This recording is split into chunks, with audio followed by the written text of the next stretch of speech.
Fala galera, tudo bem? Luiz Olivieri, vídeo novo no canal.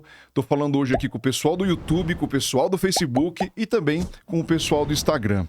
Gente, hoje eu vou falar de um tema que tem gerado muita polêmica no meio acadêmico e tem trazido muitas questões aqui para o escritório. Será que o fim da demissão sem justa causa está se aproximando?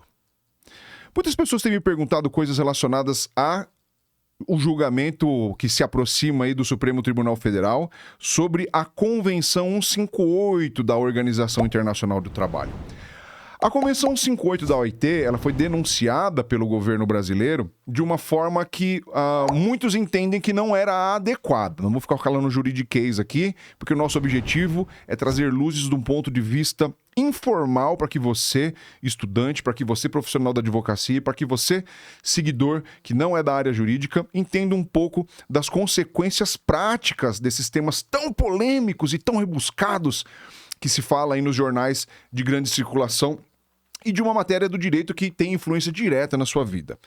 A Convenção 158 da OIT, ela não proíbe a demissão sem justa causa, tá? Então, o primeiro parênteses que se abre é para essa pergunta: é o fim da demissão sem justa causa? A resposta é não. A Convenção 158 da Organização Internacional do Trabalho, ela exige apenas que o empregador, ao formalizar a demissão do empregado, ele tem que fazer uma carta justificando as razões pelas quais essa demissão ganhou lugar. Se é por questões econômicas, se são por questões sociais, se é pelo encerramento da atividade, ou então se questões atreladas à performance do empregado. Tá? Então, o que mudará, grosso modo, não é o fim da demissão sem justa causa, aquela demissão por iniciativa do empregador. Não é tudo ou nada, ou demite por justa causa ou não demite. Não é a estabilidade que se ganhará se o Supremo Tribunal Federal disser que a forma que a Convenção 158 foi denunciada está irregular. Tá? E aí, então, traçando essa primeira premissa básica, ou seja, que não é o fim da demissão sem justa causa, vem o questionamento mais importante, que você tem que ficar atento aqui, que vai fazer você dar o like, vai fazer você se inscrever, que vai fazer você curtir e difundir esse vídeo na sua rede social. A demissão motivada do trabalhador é realmente benéfica ao empregado? Muitas pessoas têm comemorado a possibilidade aí do Supremo Tribunal Federal declarar a invalidade da denúncia feita pelo governo, pelo Brasil, dessa Convenção 158 da Organização Internacional do Trabalho, sob o argumento segundo o qual a motivação da demissão, a impossibilidade da demissão imotivada, que é aquela que fala assim: tô te demitindo por quê? Porque eu quero. Não vou te dizer o porquê. É um motivo que eu me resguardo aqui a não dizer. Muitas pessoas têm comemorado entendendo que a internalização dessa convenção ela vai ser benéfica para o empregado. Tá? E esse vídeo é como forma de dizer que nem tudo que reluz é ouro. Na medida em que você força o empregador para uma obrigação supralegal, tendo em vista o fato de que convenções internacionais que são ratificadas pelo governo brasileiro, elas têm um caráter supralegal quando tratam aí de direitos fundamentais, né? E se o empregador ele é obrigado a dar a motivação do desligamento desse empregado, esse empregado ele pode ter a sua vida e a sua performance expostas. Explico. A demissão sem justa causa, a demissão imotivada do empregado, ela pode ser entendida como um mecanismo de proteção desse trabalhador. Por quê? Porque o empregador ele não expõe as razões pelas quais esse trabalhador foi demitido. Nos casos em que a demissão é levada a efeito por um problema do processo produtivo, encerrou-se a atividade de determinado segmento. É uma justificativa para demitir o trabalhador, segundo a Convenção 158 da OIT. Razões econômicas, olha, a empresa não tem dinheiro para continuar pagando os salários desse ou daquele trabalhador, a empresa anda mal das pernas, né? São razões que não guardam maiores polêmicas. Agora, e se a demissão for levada a efeito por um problema do processo da relação de trabalho decorrente de falhas do empregado? Por exemplo, Eu sou contratado para trabalhar como operador de máquinas em determinada empresa e no meu currículo descrevo que trabalho com qualquer tipo de máquina, especificamente com aquele torno mecânico que exige uma habilidade específica, que determinadas pessoas apenas conseguem manusear. E eu, como empregado, eu digo no meu currículo que eu sou especialista em executar esse tipo de atividade. E no decorrer do período de experiência ou pós-experiência, eu, como operador de máquina, eu percebo que eu não tenho a expertise que eu disse que tinha no meu currículo. Começo a matar peça direto. O empregador, ao motivar a demissão desse coleguinha, falando: Luiz, olha, eu estou te dispensando porque você disse que você era especialista e você não é. Você mentiu para mim. É válida a conduta desse empregador justificar a demissão do Luiz, nesse caso posto? Ou mais, um enfermeiro, por assim se dizer: olha, eu tô demitindo você, Luiz, que você é enfermeiro porque você não sabe pegar uma veia, você não consegue fazer uma aplicação de uma medicação, ou você derrubou a criança, ou você deu com a colher de pau na cabeça do velhinho, um cuidador, por exemplo. Você maltratou, embora seja um senhor dos absurdos aqui do exemplo, mas para ilustrar o quão profunda é essa reflexão. Um advogado, por exemplo, ele se diz especialista em direito tributário, direito previdenciário, direito de família, e chega lá o colega, ele tem dificuldades de escrita, ele não domina a legislação que ele diz ser especialista. O empregador, uma vez ele atendendo a finalidade dessa Convenção 158 e demitindo: olha, Luiz, você está demitido porque você disse para mim que você era especialista em direito do trabalho, em direito da seguridade social, em direito previdenciário e constitucional, o que valha. E você não sabe nada. Você não tem condições técnicas de fazer uma petição inicial. Você não tem condições técnicas de desenvolver um recurso. Isso não vai ser prejudicial ao trabalhador? E aí, esse trabalhador que tenha porventura uma demissão causada por uma falha dele, estou te demitindo porque você não é competente o suficiente, como você disse. Eu estou te demitindo porque você falta pra caramba e eu não posso contar com você no processo produtivo, ainda que você tenha algumas justificativas não médicas, entendeu? Que evitem aí uma demissão por justa causa, justificativa, mas não abona os dias. Você chega atrasado direto, você é um cara de baixa performance, você tem dificuldades de linguagem, você tem dificuldades de redação, você tem dificuldades técnicas. Ou seja, você diz que tem a expertise para fazer determinada coisa e você não tem. Ou pior, você tem dificuldades importantes de trabalhar em grupo, você é uma pessoa de difícil relacionamento. Essas informações, elas podem, em tese, ser lançadas aí na carta de demissão desse trabalhador. E aí, isso não pode ser prejudicial, porque imagine, a legislação em vigor, ela veda que o empregador coloque informações desabonadoras na carteira de trabalho. Há uma norma específica tutelando isso. Na carteira de trabalho não pode pôr informações desabonadoras.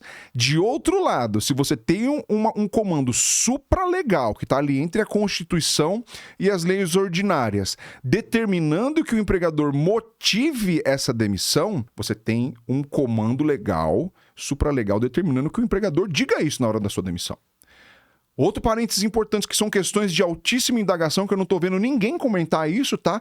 E isso fica como reflexão para todo mundo que tá nos assistindo aí, comentar aqui na caixinha de perguntas e colocar a sua opinião, que essa questão ainda não está fechada. São debates que fomentados aqui pelas perguntas que têm chegado para nós, é como forma de lançar algumas luzes sobre esse tema tão espinhoso para dizer que nem tudo que reluz é ouro. Digo mais, se esse empregado que teve uma demissão fundamentada em baixa performance for procurar outro emprego, o empregador contratante, ele tem o direito de exigir, ele não pode exigir experiência superior a 6 meses, mas ele pode exigir que ele apresente a carta que motivou a demissão do emprego anterior. Entendem a polêmica?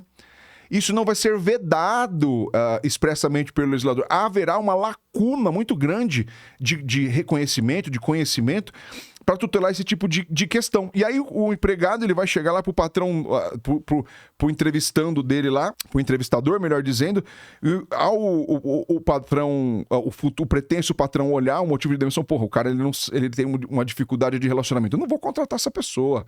Ou então ele vai chegar pro empregador que tá entrevistando: não vou te apresentar a carta que justificou minha demissão do emprego anterior. Essa pessoa vai ser contratada?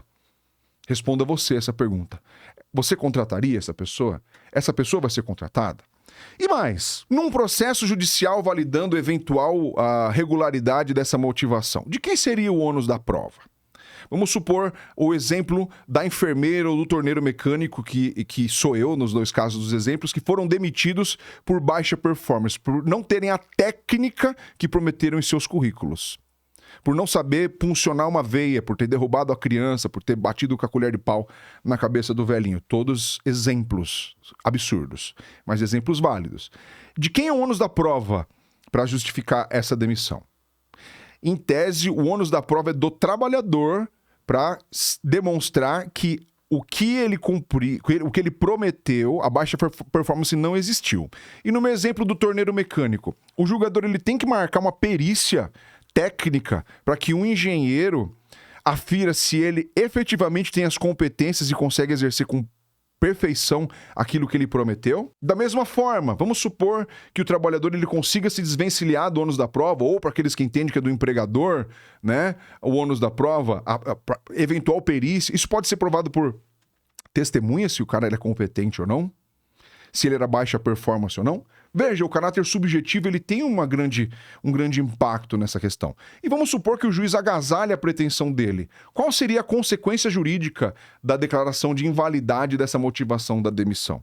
Seria a reintegração? Seria a anulação de todos os atos demissionais e a reinserção desse trabalhador num local que não quer ele trabalhando lá? E se houver outro empregado ocupando a sua vaga nesse posto de trabalho? Porque não há, segundo a Convenção 158 da OIT, a criação de uma garantia de emprego, mas apenas a necessidade de dar um motivo. Então veja, se houver porventura uma reintegração, esse empregador, ele vai, como não existe uma garantia de emprego, olha, você foi reintegrado hoje a meio-dia, mas a meio-dia e 15 eu já estou justificando que você está demitido de novo, porque eu já contratei outra pessoa para ocupar o seu lugar e a gente não tem dinheiro para pagar. É razoável essa justificativa? Então veja, não são respostas fáceis, são indagações que se colocam aí para lançar algumas luzes que um tema que parece ser uma vitória para os empregados, na verdade não é, né?